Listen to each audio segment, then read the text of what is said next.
Welcome to the debate. So the entire NBA world is buzzing right now about this unprecedented trade rumor involving the Los Angeles Lakers. The source material we have lays out a potential mega deal to get Giannis Antetokounmpo and pair him with Luka Doncic and, of course, a veteran LeBron James. It is a stunning idea.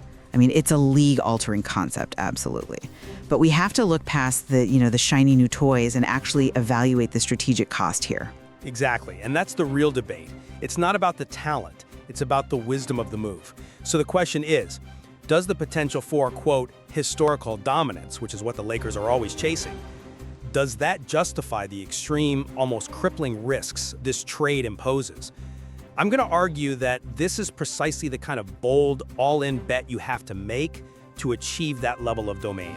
Cost is secondary. And I'll be arguing that the price, both in financial terms and in draft capital, when you combine it with just the sheer fragility of trying to manage three massive superstar egos, introduces a level of risk that frankly threatens the entire long-term stability of the franchise. Well, my position really just comes from the Lakers' core mission, right? They aren't in this to be respectable or just make the playoffs. They want a multi-generational command of the league. The material puts it perfectly. This is the kind of bet you make if you want to dominate for a generation. So let's break down what this trio actually creates on the court. You have Giannis, who is just this monstrous disruptive force. He can handle the ball. He can play as a small ball center. It gives you incredible versatility. Then there's Luka, singular elite playmaking. He just pulls defenses apart.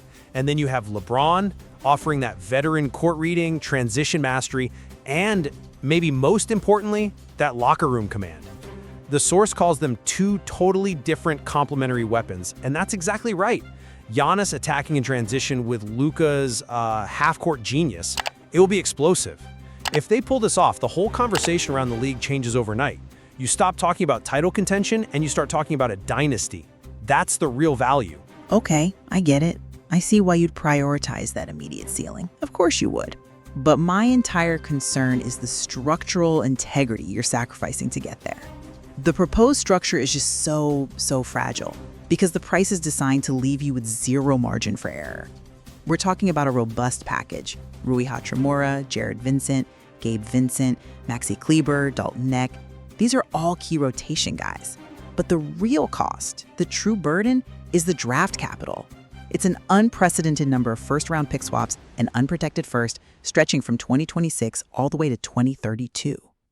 Yeah, it's a lot. It's more than a lot. This doesn't just empty the cupboard. It padlocks it and throws away the key for a decade.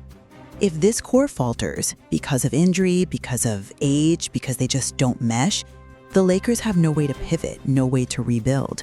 And the material even notes that this all hinges on Giannis being willing to do it, which involves ego, legacy, ambition. All these things have to align perfectly to sacrifice your depth, maybe even Austin Reeves, for an outcome that demands instant chemistry from three of the highest usage players in the league. That's not strategy, that's wishful thinking. See, that's an accurate list of the assets, but I'd reframe the value of those assets completely. When you get this level of immediate, seismic power with Giannis, Luka, and LeBron, you fundamentally change the math on those future picks. Those picks are only super valuable if your team is, mediocre or bad.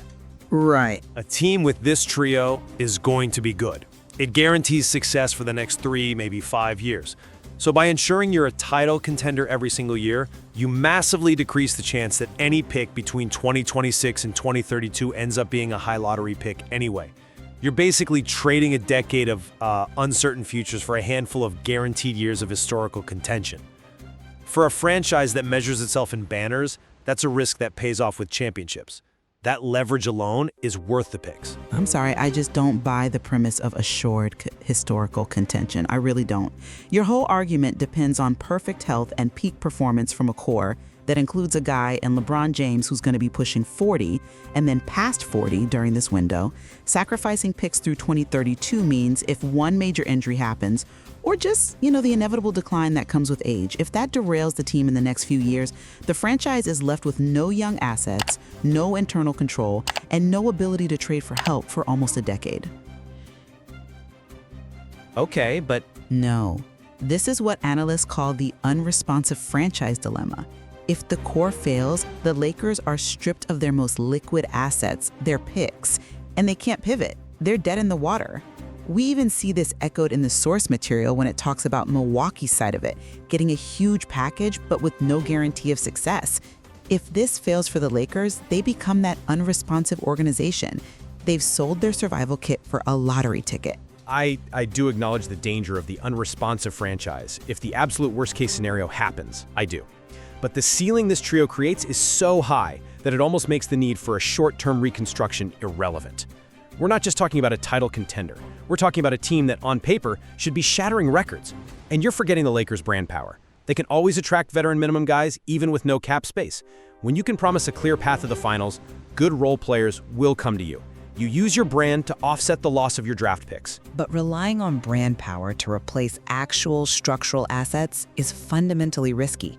And we haven't even touched on the internal dynamics, what the source calls the tension of contracts, strategies, and boiling hearts. You're bringing in 3 primary playmakers, 3 leaders, Luka, Giannis, and LeBron, who all demand the ball.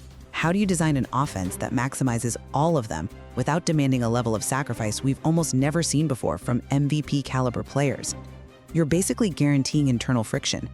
Plus, that key condition that Giannis must be willing not just to leave Milwaukee, but to wear a Lakers jersey. That adds this huge psychological layer that people always underestimate. You're betting the farm on these personalities clicking instantly. I see the point on operational friction, I do. But I think that risk is profoundly mitigated by having LeBron James there, especially in this veteran role. Even at his age, LeBron is the ultimate stabilizer in a superstar environment. He's proven he can make it work with diverse, high-ego talent. He commands the game. If anyone can negotiate the complex usage dynamics between a driver like Giannis and a half-court master like Luka, it's LeBron, who's already sort of moving into a more secondary role anyway. And the fact that management hasn't denied this rumor, where there's smoke, there's fire, right? It suggests the front office, Pelinka and company, are ready to act. They've weighed this risk, and they think it's worth it to achieve that generational domain. I appreciate the faith in one player's leadership, but that's an enormous burden to put on him. And that brings us to the other sacrifices, the ones outside the big 3. It brings us to the depth, specifically the potential of including Austin Reeves. The material is explicit. Including Reeves would hurt the squad, the fans. And that's not just about popularity. He's one of the few pieces of long-term leverage the Lakers actually have. A talented playmaker on a great contract. Trading him as a complete abandonment of future value for short-term gain, and it leaves the roster critically imbalanced. I agree, losing Reeves would be painful. But that pain is exactly what separates a team that wants one title from a franchise that wants to hit the center of history. True contention means you have to make these gut-wrenching decisions. You can't build the most terrifying trio the NBA has seen in a decade and also hedge your bets on rotational depth.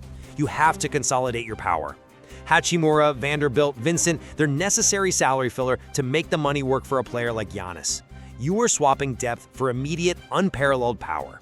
That is the price of domain. But that overlooks the grind of an 82-game season. That depth you're dismissing, Hachimura's scoring, Vanderbilt's defense, that's what gets you through it. It's your resilience.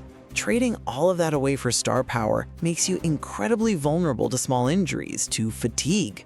Your starting 5 might be terrifying, sure, but your bench will be a liability. If one of the big 3 has to miss significant time, the drop-off is catastrophic. That tests your patience, your ability to sustain success. And you can't have a dynasty if you can't even survive the regular season. The counter to that, though, is the versatility